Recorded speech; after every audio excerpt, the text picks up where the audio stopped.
Hola, buen día. Ahora vamos a empezar a ver la parte 2 del tema de transporte y acondicionamiento de fluidos. Como ya habíamos explicado, hemos visto en la parte 1 las ecuaciones vinculadas al transporte. Ahora vamos a analizar el análisis y selección de bombas.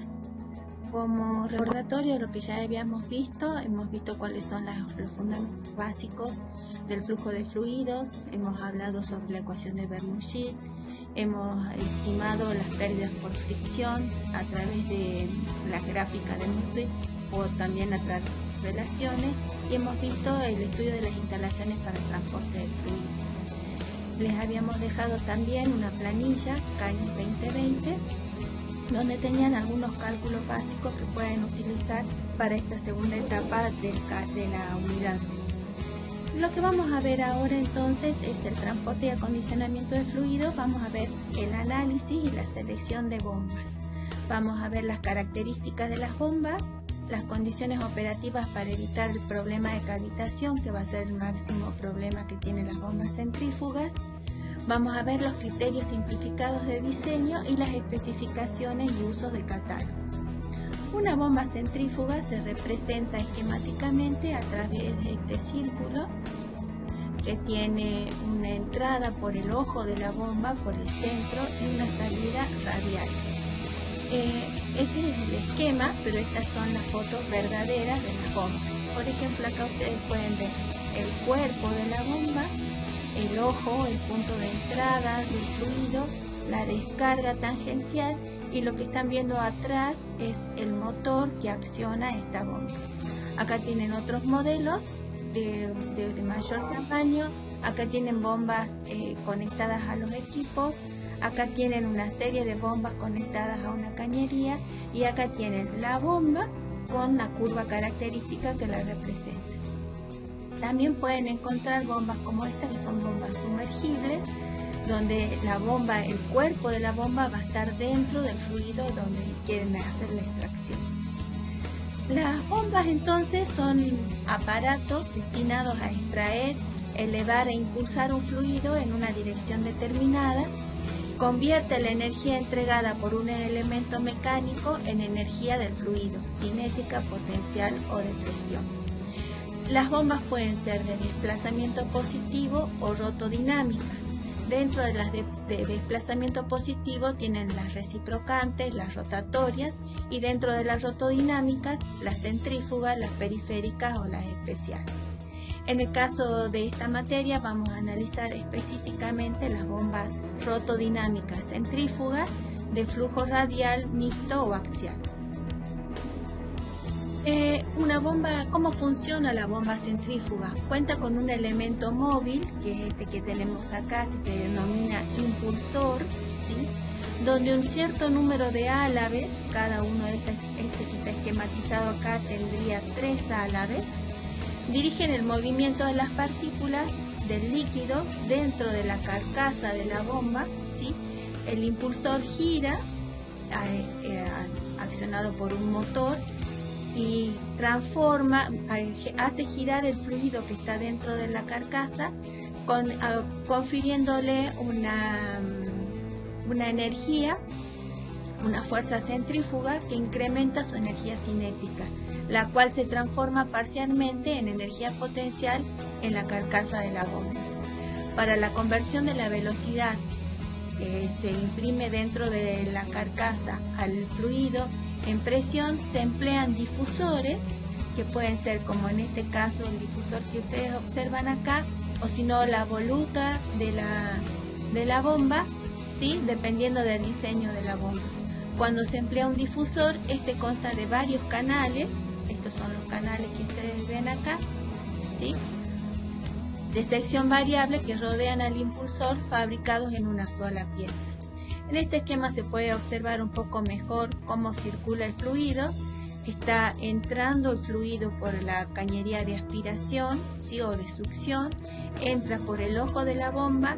Acá se encuentran los álabes del impulsor que están girando y hacen que el fluido tome velocidad y se descarga en forma tangencial, imprimiéndole una energía adicional. Acá está visto desde el costado y acá lo están viendo desde el frente. Acá está la entrada, el fluido cómo circula y cómo sale con una mayor energía cinética que se transforma en energía potencial y de presión. ¿Cuáles son las características operativas de las bombas centrífugas? Son adecuadas para operar fluidos de viscosidad moderada a baja, ¿sí? Cuando estamos trabajando con fluidos más viscosos, convienen las bombas recíprocas y no las centrífugas. Se utilizan para mover grandes volúmenes, se pueden utilizar hasta 35 metros cúbicos por minuto. Tienen menor costo inicial y de mantenimiento que los otros tipos de bombas, son menos aptas que las de desplazamiento positivo para trabajar con presiones de aspiración baja. Cuando la presión de aspiración baja es muy baja, corremos el riesgo de la cavitación, ya vamos a hablar de este proceso. Se utilizan para presiones de descarga moderadas hasta 20 atmósferas y si necesitamos trabajar con presiones de descarga mayores, es conveniente trabajar con bombas centrífugas, pero multietapas, no una sola, sino varias en serie. A menos que se las adapte especialmente, no son autocebadas y por lo tanto no pueden operar si la carcasa está llena de aire o de vapor. En ese caso se produce el fenómeno de cavitación. Vamos a ver las ecuaciones que vamos a utilizar para calcular el funcionamiento de una bomba. ¿Cuáles son los parámetros de funcionamiento? Una bomba se caracteriza por 4 parámetros de funcionamiento.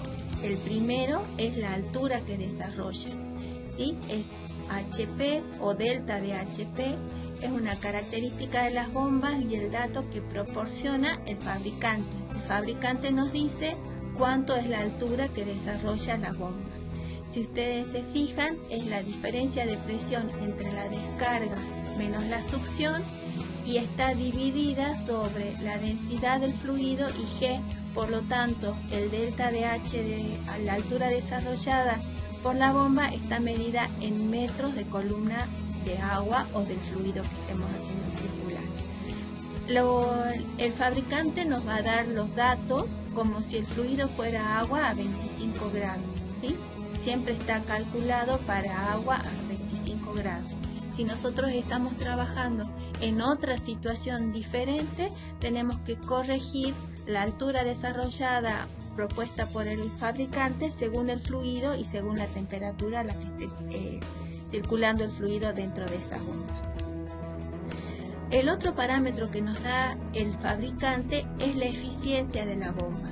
La bomba no va a dar la misma altura en todo su rango de acción, sino que está dada la eficiencia a través de una fórmula que es el trabajo útil sobre el trabajo requerido.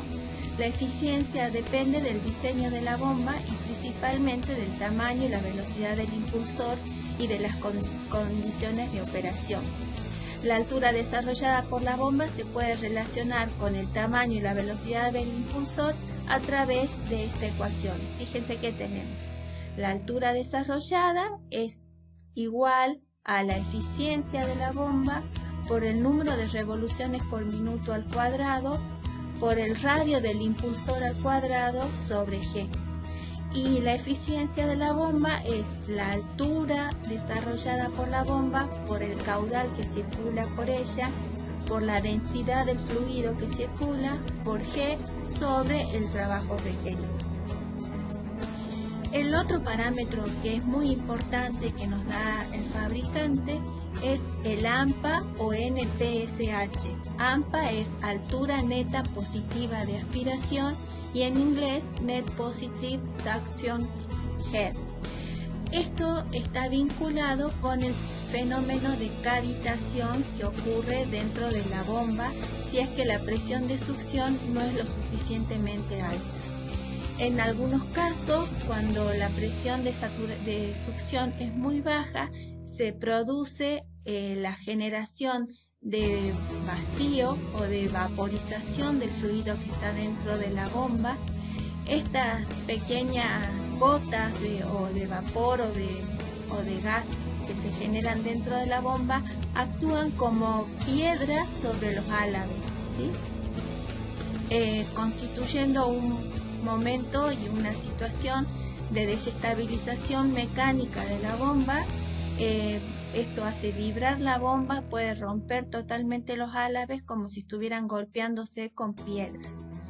El punto crítico entonces es tener en cuenta la presión con la cual está entrando el fluido dentro de la bomba. Ese es el punto donde nosotros tenemos que determinar, el fabricante nos tiene que decir con qué altura es necesario que entre el fluido dentro de la bomba para evitar la cavitación. Acá les mostramos cómo representan los autores, o en este caso de bibliografía y en el caso de la derecha de los fabricantes, la información con respecto a una bomba centrífuga. Nos van a dar gráficas donde tenemos en el eje X el caudal y en el eje Y, ya sea en el Y principal o secundario, el resto de los parámetros de la bomba. Por ejemplo, acá nos están mostrando esta curva. Esta curva es la de altura desarrollada por la bomba. Lo mismo que todas estas que tenemos acá como una familia, ¿sí? Donde van variando una con la otra de acuerdo al diámetro del impulsor que tengamos en la bomba. La segunda curva es la de eficiencia. Tenemos un punto de máxima eficiencia, esa es para la cual está definida la bomba. La curva no es eterna, está cortada y llega desde un punto hasta otro. Por arriba de ese caudal no podemos utilizar esa bomba. Y la tercera es la de potencia al eje, es la que tenemos acá, es la potencia requerida en función del caudal. En un sistema, en un catálogo de bombas vamos a tener entonces las de altura desarrollada, las de eficiencia, que son como estas curvas de nivel que ustedes observan ahí, y además nos está dando en este caso la de AMPA, o altura neta requerida de aspiración. Este es un caso específico para una bomba de 1750 revoluciones por minuto. Si cambiamos las revoluciones por minuto, obviamente cambian las curvas características de la bomba. En este otro esquema, también son del libro, vemos también cómo están representados la capacidad. En este caso están en galones por minuto, están en unidades, ahí está en galones por minuto, y acá lo tenemos abajo en metros cúbicos por segundo. Está la doble escala. Tenemos acá los diámetros para el impulsor, tanto en pulgadas como en centímetros, como en milímetros, la eficiencia y las curvas de altura desarrollada, que es la altura en metros o en pie desarrolladas para esta bomba. Lo mismo como más simplificado, pero fíjense que acá estaba dado para una dada de revolución por minuto, variando el álabe, el diámetro del álabe, y en la gráfica que tenemos abajo es la misma situación para un diámetro constante, variando las revoluciones por minuto. Si es que tuviéramos un motor donde pudiéramos hacer cambios de la velocidad de giro. Acá tenemos la situación, la curva característica de distintos modelos de bombas, ¿sí? Una de centro de rotación, centrífugas, mixto con impulsor, ¿sí? Va cambiando, y entonces van cambiando las curvas características de esa bomba. La velocidad específica, fíjense que entonces una bomba centrífuga se caracteriza por, necesitamos conocer la altura que desarrolla, el caudal que está circulando, la velocidad específica del fluido en número de revoluciones por minuto. Por lo tanto, entre los tres parámetros constituimos uno solo que la puede representar totalmente, que se denomina velocidad específica.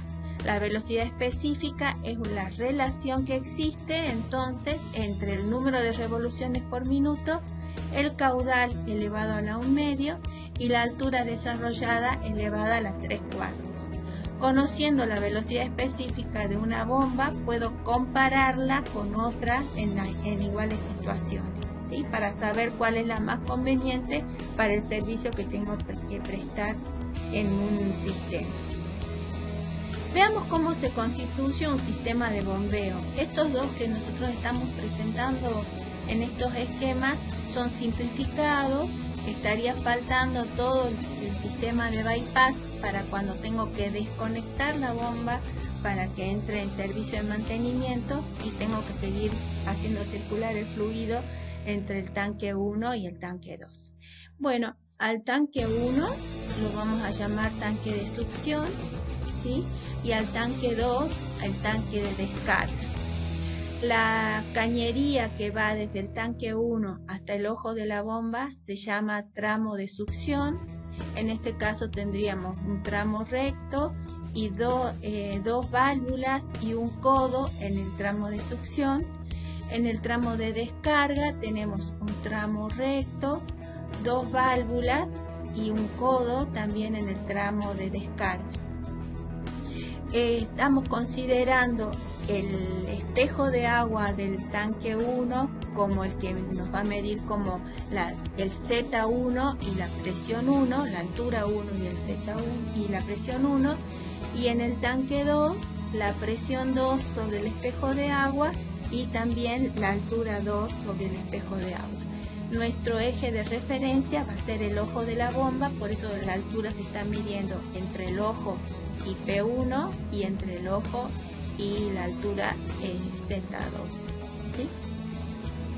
En el otro esquema, fíjense que la succión está siendo tomada desde el fondo de un tanque, o sea, la altura del tanque está por debajo del ojo de la bomba, ¿sí? La altura de succión en este caso es 3,74, pero negativa porque el ojo de la bomba era el 0. Y por arriba tenemos un tramo recto, dos válvulas y 1, 2, 3 codos en etapa de descarga, ¿sí? Serían como dos situaciones diferentes. También podemos tener una situación más diferente que no esté descargando sobre el espejo de agua, o sea, sobre el fondo del tanque de descarga, sino que esté descargando como un chorro. ¿A qué me refería con el bypass para desconectar? Estas válvulas que se colocan acá son las que nos permiten desconectar esta bomba. Habría una siguiente cañería de bypass acá con una bomba de sustitución para cuando esta no esté funcionando, haciendo el bypass que circule por la de abajo, y esta entraría en mantenimiento.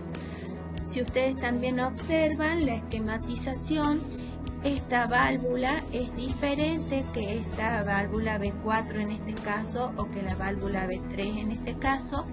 Cuando el esquema de la válvula presenta esta T encima, quiere decir que se trata de una válvula de control de caudal, mientras que estas son simplemente de conexión, ¿sí? Para poder desconectar luego la bomba. Pero en cambio, esta válvula a la salida de la bomba, en los dos casos, es de control de caudal. Veamos en este esquema, son esquemas sacados de simuladores de bombas. Acá tenemos una represa donde estamos tomando el líquido. Acá tenemos la bomba, las válvulas de regulación y el tanque a donde lo queremos llevar, ¿sí? Lo mismo en este otro caso, fíjense, esta es una bomba sumergible, la bomba está acá abajo, está sumergida dentro del fluido que estamos por extraer y la estamos llevando a través de una válvula de regulación hacia el lugar donde necesitamos el fluido extraído.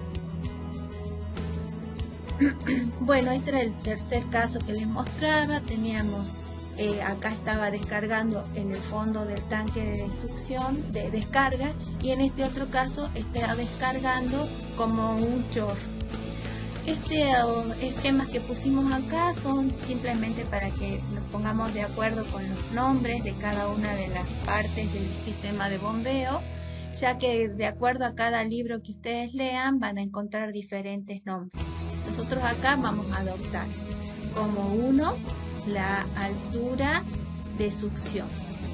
Y como 2, la altura de descarga. Como P, como S, la condición de succión, y como D, la condición de descarga. El tramo de succión va a ir desde 1 hasta S, y el tramo de descarga va a ir desde D hasta 2. Lo mismo en este otro caso. Vamos a aplicar entonces la ecuación de Bernoulli, que la vimos la clase pasada, y elegimos convenientemente los puntos 1 y 2 para hacer los cálculos. En el esquema que tenemos a la izquierda, B1 y B2 son aproximadamente 0 porque lo estamos tomando sobre una superficie espejo muy grande con respecto al diámetro de la cañería. En el caso del esquema que tenemos en la figura que está a la derecha, la velocidad B1 es tendiendo a 0, pero la velocidad B2 está calculada con el diámetro de la cañería y ya no es despreciable. En este caso entonces tenemos energía cinética, energía de altura y energía de presión, más la altura que entrega la bomba, sería toda la entrada a nuestro sistema, toda la entrada de energía a nuestro sistema, tiene que ser igual a la energía cinética, más la energía de altura, más la de presión, más las pérdidas por fricción en el tramo de succión, más las pérdidas por fricción en el tramo de descarga. Toda la energía que entregue la bomba tiene que alcanzar para pasar de la situación 1 a la situación 2, incluyendo las pérdidas por fricción y descarga. Veamos entonces, ahora reordenamos la ecuación, el modelo que teníamos acá, vamos a separar todo lo que es cinético, lo que es altura, lo que es presión, lo vamos a poner en grupos, y entonces tenemos que todo lo que es la salida menos la entrada es igual a la altura de descarga, que es la que se observa en el punto tangencial a la salida de la bomba, menos la altura de succión, que es la que entrega acá, y eso es igual al delta de H que tiene que ofrecer la bomba. Fíjense que el tramo, las pérdidas por fricción en la zona de descarga quedan sumando, mientras que las pérdidas por fricción en el tramo de succión quedan restando. Quiere decir, cuando llega al punto HS, ha perdido energía, y en cambio acá tenemos que ofrecerles energía. Luego ponemos estas alturas de carga en función de las pérdidas por fricción para tramos rectos y accesorios. ¿Se acuerdan cómo lo escribíamos? Esto sería lo que corresponde a tramos rectos y esto sería lo que corresponde a accesorios. A esto le denominamos HD y a esto le denominamos HS. Está escrito en este caso no como una longitud equivalente, sino con los K. Reemplazando por la velocidad en función del caudal, ¿se acuerdan que la velocidad al cuadrado era 4 veces el caudal sobre pi por diámetro al cuadrado? Lo reemplazamos y nos queda una ecuación que, si uno la mira con cuidado, tenemos un término independiente, que es la Z2, tenemos un término que depende de la presión, y luego tenemos un término que depende del caudal.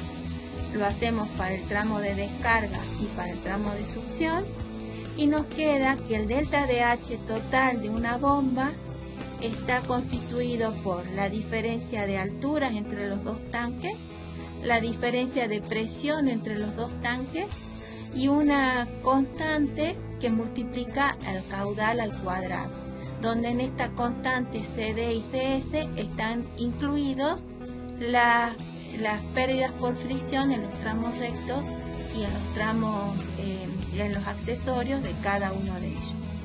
Si nosotros llegáramos a graficar esto, tenemos que la ordenada al origen es el delta de P, que corresponde a la diferencia de alturas y presiones de los tanques, y la pendiente de esta cuadrática depende de los factores dependen de los coeficientes de fricción que tenemos en cada uno de los tramos de descarga y de succión. Bueno, así como hemos calculado acá el delta de H, también tenemos que calcular la altura neta positiva de aspiración o AMPA disponible para el sistema. Se define matemáticamente entonces el AMPA, en inglés NPSH, como la diferencia de presión expresada en altura entre el punto de succión y la presión de vaporización del fluido que circula, ¿sí? Entonces, la altura de succión menos la presión de vapor sobre gamma. Si esta altura de succión fuera igual a 0, quiere decir que la presión en la succión es igual a la presión de vaporización y se generaría vapor dentro de la carcasa de la bomba, lo cual sería el proceso de cavitación. Entonces, la altura de succión, ¿se acuerdan de la hoja anterior? Teníamos que era Z más P1 sobre gamma menos la altura de fricción en el tramo de succión.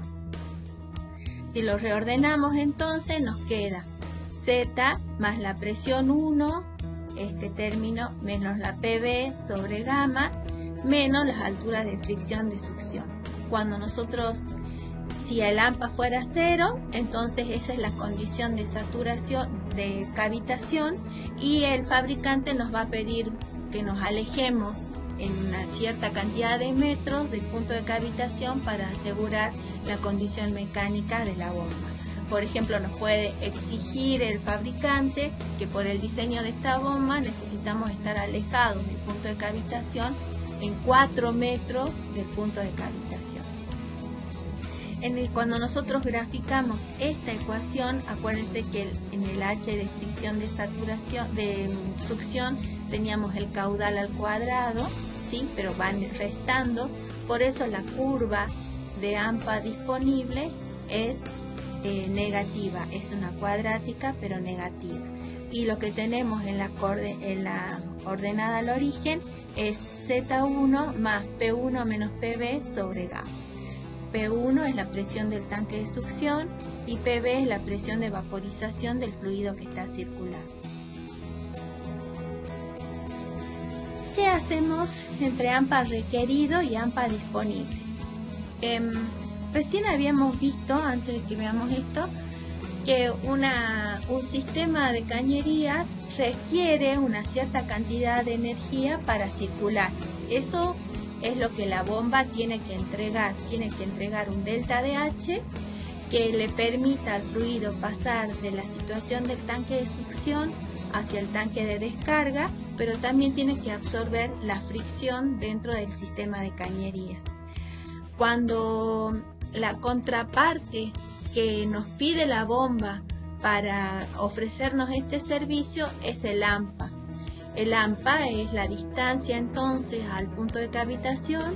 Para que la bomba pueda funcionar correctamente, el sistema le tiene que asegurar que está alejado del punto de cavitación. Entonces, el AMPA requerido es el que el fabricante define de acuerdo a las condiciones mecánicas de diseño de la bomba, y el AMPA disponible es la presión abastecida por el sistema hidráulico externo a la bomba y depende exclusivamente de las características hidráulicas de la red externa, pero no de toda la red, sino del tramo de succión. Siempre es necesario, fíjense cuando la veíamos recién a la ecuación, los términos para el AMPA están solo definidos para el tramo de succión. Cuando nosotros entonces necesitamos que el AMPA disponible sea siempre mayor que el AMPA requerido, ¿sí? Entonces el AMPA disponible tiene que ser el AMPA de succión menos la presión de vapor igual a Z menos la diferencia de presiones menos una componente que tiene en cuenta la fricción en el tramo de succión por el caudal que está circulando en la cañería. ¿Qué podemos hacer? Fíjense que podemos esquematizar en una misma gráfica la altura que desarrolla la bomba con la altura requerida por el sistema, el AMPA que requiere la bomba y el AMPA que ofrece el sistema y el AMPA requerido por la bomba. En esta situación, en la primera, ¿sí?, que era como si estuviera funcionando así la bomba, nos damos cuenta que para este punto de operación, que es donde cruzan la línea de operación el delta de H de la bomba y el delta de H del sistema, este sería el caudal de operación. Pero en este caudal de operación, el AMPA requerido es mayor que el AMPA disponible. Por lo tanto, la bomba estaría cavitando. La entrega de energía sería suficiente, pero el AMPA no estaría permitiendo que no se genere la cavitación. Por lo tanto, una solución para este caso es estrangular la válvula que teníamos a la salida de la bomba, con lo cual generamos una mayor pérdida de fricción dentro del sistema. La curva aumenta su pendiente, pasamos a un punto de operación con un caudal más bajo y en este punto ya solucionamos porque el AMPA disponible es mayor que el AMPA requerido por la bomba. Otra forma de solucionar un problema de cavitación, si es que en el cruce tuviéramos esta situación, podríamos cambiar la velocidad del rotor a una velocidad menor, de manera de bajar la situación y llegar a una situación donde el AMPA disponible sea mayor que el AMPA requerido. Como ven, no siempre es posible trabajar con una bomba, por más que su delta de H sea adecuado, si es que no cumplimos con los requisitos que corresponden al AMPA. ¿Sí? Tienen que cumplirse las dos cosas a la vez. Estas son algunas soluciones. Por ejemplo, entonces, estrangular el flujo, estaríamos trabajando con un flujo menor, y en este otro caso también con un flujo menor, pero reduciendo la velocidad de circulación dentro del flujo. ¿Cómo vamos a seleccionar entonces una bomba? Una bomba entonces la vamos a seleccionar no solamente por el delta de H, sino también por la eficiencia y por la potencia al eje y por el AMPA requerido y el disponible en el sistema. Nuestras bombas tenían una curva que circulaba, esta es la de la curva que nos da el fabricante de la bomba y esta es la de nuestro sistema. El punto de cruce entre la curva de la bomba del fabricante y la curva que nosotros obtenemos de la gráfica de nuestro sistema, ese es el punto de operación de la bomba. En este caso, si ustedes se fijan, podría ser que este nivel de líquido esté muy abajo y este líquido esté muy abajo, entonces tenemos en realidad no un punto de operación, sino una zona de operación de la bomba de acuerdo a cómo estén cargados estos dos tanques. Entonces podríamos operar la bomba en todo este rango, siempre que nos dé bien el AMPA, siempre teniendo en cuenta qué AMPA tenemos disponible. Entonces lo que hacemos es, tenemos acá la curva de nuestro sistema. ¿Cómo la sacamos? Con la ecuación de Bernoulli, como les mostrábamos en la tabla planilla Caños 2020.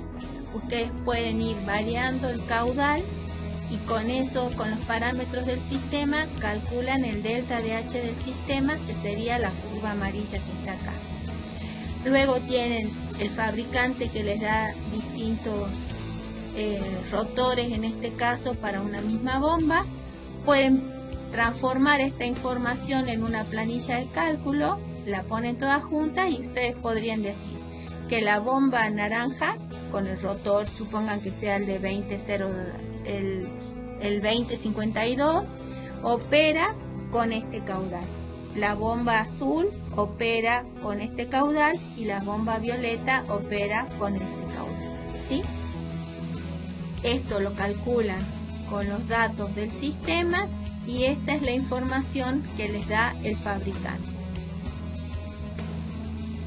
Bueno, hacemos una paradita para que ustedes repasen de su curva de la planilla de 2020, si saben bien cómo hacer los cálculos, qué datos necesitan, de dónde pueden obtener los datos del fabricante, cómo pueden transformar la información gráfica que dan los fabricantes o a veces en tablas para poder convertirlos en información para las planillas de cálculo, y cómo se hace para encontrar esos puntos de junta, ¿sí?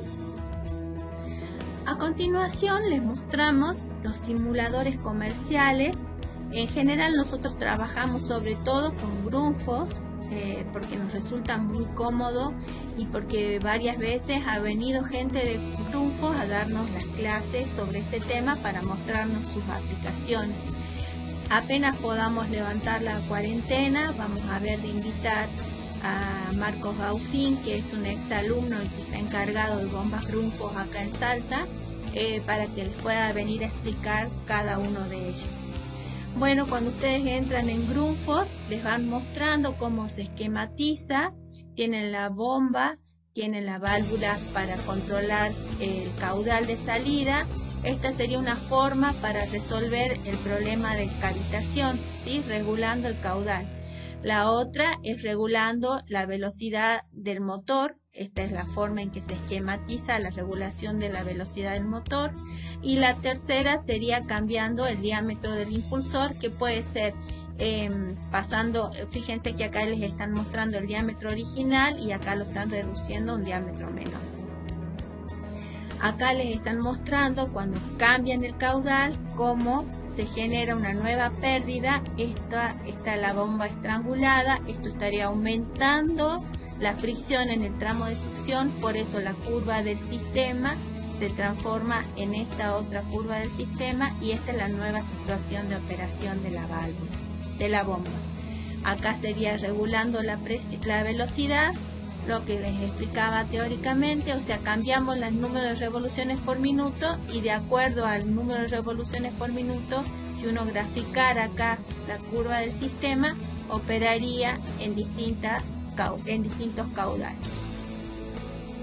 La tercera sería cambiando el diámetro del impulsor, así como cambiaba el número de revoluciones, podríamos hacer cambiar el diámetro del impulsor y estas serían las gráficas para distintos diámetros del impulsor, la misma bomba, la 65250, pero con un diámetro de impulsor más pequeño. Bueno, acá les están mostrando cómo han hecho, cómo se relacionan el caudal, la altura y la potencia de la bomba en cada una de estas situaciones, y es lo que nosotros vamos a denominar, estas son algunas de las soluciones para el problema de cavitación. Si se fijan, todo depende de la cavitación que tengamos en la bomba. Algunas soluciones, cuando el AMPA disponible no es suficiente para operar la bomba, algunas de las soluciones pueden ser elevar el nivel del líquido en el tanque cisterna, ¿sí? Con esto aumentaría Z1. Bajar la ubicación de la bomba, con esto cambiaría la posición del 0 para que sea mayor el Z1. Reducir las pérdidas por fricción en las cañerías de succión, entonces por ejemplo en vez de poner codos, ponemos curvas o cambiar el diámetro de la cañería por un diámetro mayor en el tramo de succión para reducir el número de pérdidas, o enfriando el líquido transportado para disminuir la presión de vapor. Estas condiciones son válidas cuando estamos haciendo el diseño. Si el equipo ya está instalado, si la cañería ya está instalada, no va a ser posible hacer estos cambios. Y sobre todo, por ejemplo, si nosotros necesitamos que el fluido esté transportado a una cierta temperatura, tampoco vamos a poder cambiar la temperatura del fluido transportado. Estas serían situaciones de cambio cuando estemos en la etapa de diseño, si es que es posible. La otra opción es bajando la revolución de rotación. En ese caso necesitamos bombas con motor de velocidad variable, usando otro impulsor, comprando una bomba de área más grande o de doble succión. sobredimensionando la bomba para abastecer esta situación o colocando dos bombas más pequeñas en paralelo que me permitiría cubrir los problemas de cavitación. Bueno, estas son las distintas soluciones. Cuando nosotros tenemos tuberías en serie, tenemos un diámetro 1 acá, un diámetro 2 acá, lo que está pasando es, tenemos la pérdida por fricción en el tramo OA, la pérdida por fricción en el tramo AB, y acá sería de todo el tramo, sería la curva que está arriba, y este sería el punto de operación para toda la cañería. Si las cañerías están en paralelo, nosotros tenemos el tramo AC, sería desde el punto A hasta el punto C, el tramo AB sería desde el punto A hasta el punto B, y el tramo ABC, que sería desde acá, incluyendo los dos tramos, estas se están haciendo en horizontal, y este sería el punto operativo total de las cañerías. Bueno, si tenemos aguas subterráneas, las bombas, fíjense, el tramo de succión está por debajo en el pozo, esta sería la altura del pozo y esta sería la altura que nos está dando a nosotros la altura de succión.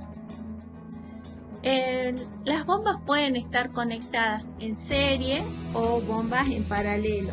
Cuando trabajamos con bombas en serie es cuando tenemos, fíjense, el caudal que está circulando por las dos bombas es el mismo, pero la primera bomba nos da un delta de H1, la segunda bomba un delta de H2 y el delta de H total de este sistema de bombas es la suma de los dos, con caudal constante.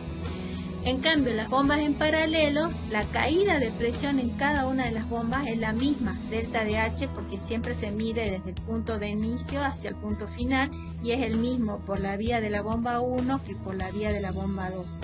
En este caso, lo que se suman son los caudales ante un mismo delta de H. ¿Cuándo operar con bombas en serie y cuándo operar con bombas en paralelo? Vamos a trabajar con bombas en serie cuando la altura que tenemos que desarrollar es muy grande y no podemos conseguirla con una sola bomba. Entonces, en este caso usamos una batería de bombas en serie que cada una de ellas nos va elevando un poco la presión hasta lograr la altura total. En cambio, cuando trabajamos con bombas en paralelo es en aquellos casos donde el caudal de operación es muy grande, ¿sí? Entonces trabajamos una parte del caudal con una bomba y otra parte del caudal con otra bomba, o cuando los caudales son variables. Por ejemplo, supongan en el abastecimiento de agua de una ciudad.